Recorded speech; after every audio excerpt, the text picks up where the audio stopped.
अगर अपने लोग अभी तक इस चैनल के सब्सक्राइब नहीं करें तो प्लीज सब्सक्राइब करिए और साइड के घंटी के भी एक बेर बजा दी।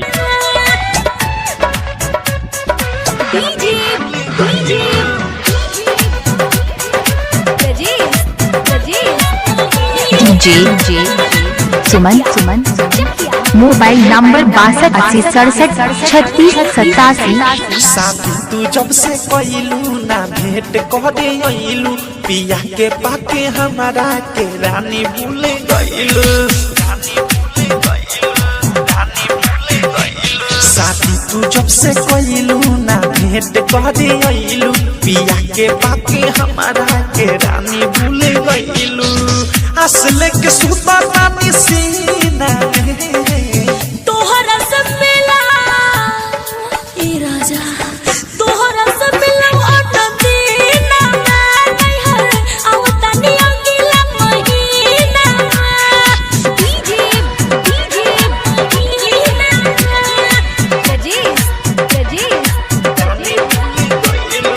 चकिया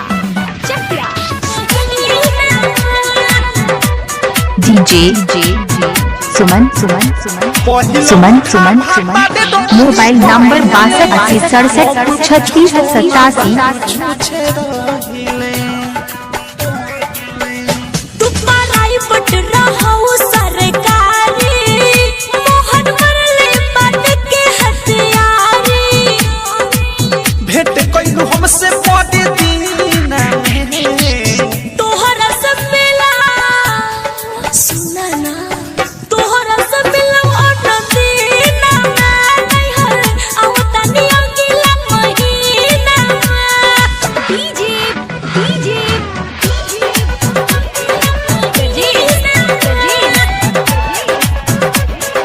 चकिया हम ही कोइनी तो बड़ पोसी पाली, तू हर मोरे होने खजाना संभाली।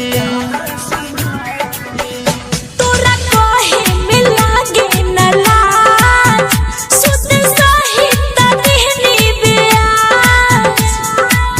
तब काहे हुई हो सलीना तोहरा सब मिला डीजे सुमन मोबाइल नंबर 6280673687।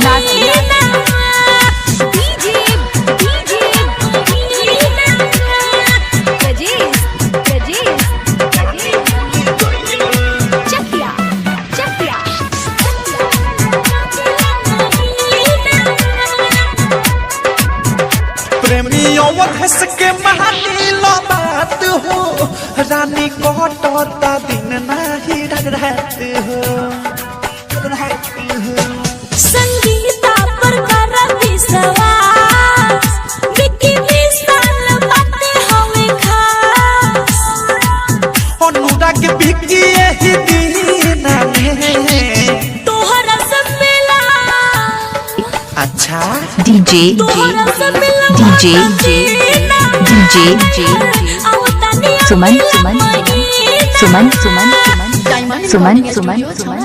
सुमन मोबाइल नंबर 6280673687।